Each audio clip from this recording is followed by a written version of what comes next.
Hai guys, kembali lagi di YouTube channel aku. Di video kali ini aku bakalan bahas mengenai 10 pertanyaan tentang program EPA.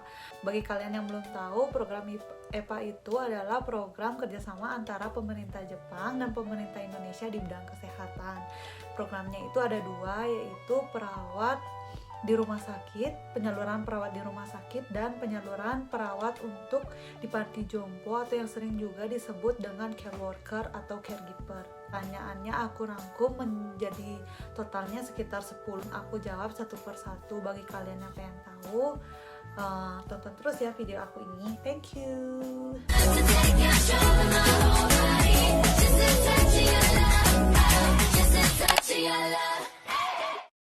Nah, sebelum aku jawab semua pertanyaannya, buat kalian yang mau tahu informasi lebih detailnya tentang program ini, kalian bisa kunjungi websitenya BNP2TKI. Kalian tinggal klik BNP2TKI program G2G Jepang. Nanti juga aku bakalan copy di linknya di kolom deskripsi.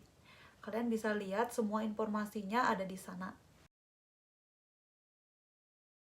Pertanyaan pertama, apakah program EPA itu aman? Jadi, program EPA itu adalah program pemerintah 100% aman, nggak ada penipuan sama sekali, aku jamin. Karena aku udah lulus program ini dan sampai saat ini aman-aman aja, bahkan kita sangat dilindungi oleh pemerintah.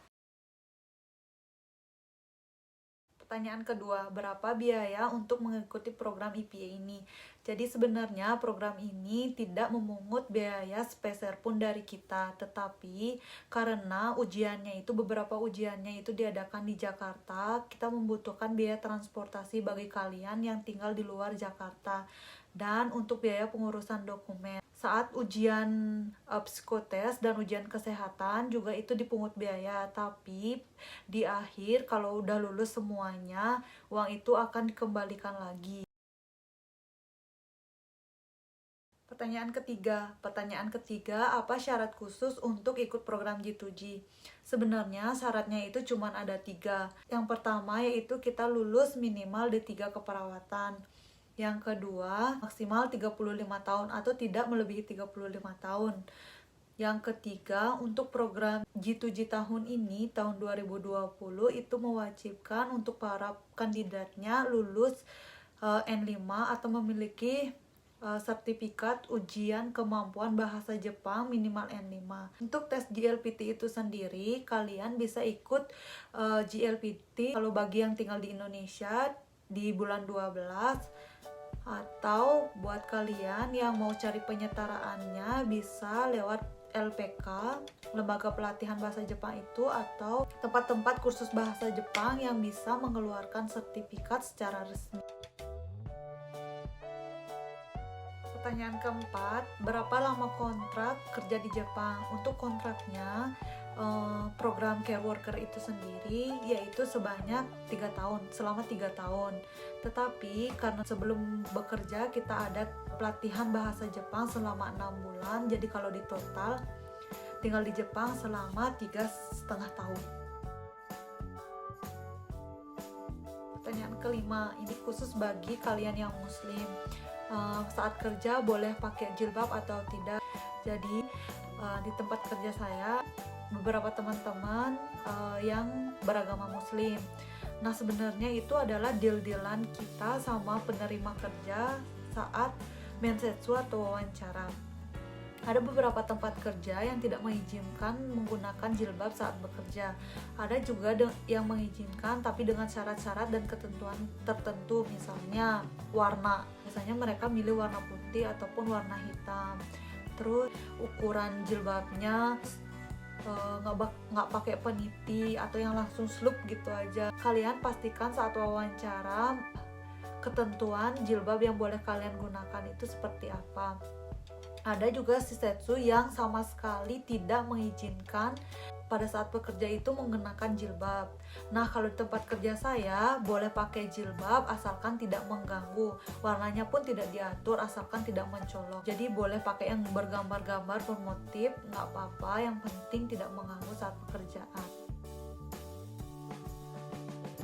Pertanyaan keenam, khusus juga bagi yang muslim, nah yaitu gimana teknis kerjanya saat bulan puasa. Jadi kalau kita di tempat kerja aku ada yang namanya shift pagi, shift siang, dan shift malam. Nah pada saat bulan puasa, mereka bagi teman-teman aku yang muslim itu cuman masuk shift pagi aja. Terus mereka juga tidak dibebani opuro atau memandikan pasien, cuman kerjaan yang ya sekiranya lebih ringan daripada memandikan pasien. Jadi mereka cuma masuk unit, ngelakuin pekerjaan di unit aja. Dan juga mereka tidak diwajibkan untuk zangyo. Zangyo itu adalah penambahan jam kerja. Biasanya kalau misalnya ada yang sakit dan nggak masuk, itu kita akan menggantikan shiftnya mereka, jadi masuk ke penambahan jam kerja. Tetapi pada saat bulan puasa mereka tidak diwajibkan atau tidak ditawarkan untuk zangyo atau penambahan jam kerja. Pertanyaan ketujuh masih buat kalian yang muslim, yaitu ada waktu buat sholat nggak pas jam kerja. Sebenarnya kalau waktu buat sholat khusus pas di jam kerja itu nggak ada, tapi kalau selama kita bekerja itu 8 jam kerja, ada 1 jam buat istirahat. Nah manfaatkan waktunya sebaik-baiknya di jam istirahat itu buat sholat. Buat ruangan sholat itu biasanya di tempat kerja disediakan, jadi boleh pakai ruangan itu sholat tetapi di jam istirahat. Yang ke-8, setelah kontrak selesai apakah bisa diperpanjang, apakah bisa tinggal lebih lama di Jepang. Sebenarnya di akhir kontrak itu, di tahun ketika kontrak kita, ada ujian buat kita yang dinamakan ujian Kokashiken atau ujian negara. Jadi kalau udah lulus ujian Kokashiken tersebut, kita bisa tinggal selamanya di Jepang, bisa bekerja selamanya di Jepang. Dan khusus buat yang nggak lulus, sebenarnya kita tuh harus pulang ke Indonesia, tetapi ada program yang namanya Tokutegino. Buat kita yang udah yang mengikuti ujian Kokashiken dan memperoleh nilai 50% saat ujian Kokashiken itu bisa masuk program Tokutegino. Jadi visanya diganti dari visa EPA ke visa Tokutegino dan tidak harus pulang ke Indonesia. Apakah selama kontrak kerja di Jepang kita boleh pulang ke Indonesia? Jawabannya masih tergantung tempat kerja masing-masing. Sebenarnya dalam 1 tahun kita dapat 10 hari cuti berbayar yang bisa banget kita gunakan untuk pulang ke Indonesia. Tetapi ada beberapa perusahaan atau tempat kerja yang tidak mengizinkan pulang ke Indonesia kalau tidak ada alasan tertentu seperti kematian, kesakitan, dan juga urusan pernikahan. Pertanyaan 10. Nah, pertanyaan 10 ini paling banyak ditanyain, yaitu mengenai berapa sih gaji perawat panti lansia di Jepang. Buat gajinya itu setiap daerah beda. Misalnya di Tokyo sama di daerah pedesaan seperti tempat aku di Okayama itu nggak bisa disamain karena biaya hidup juga mahal.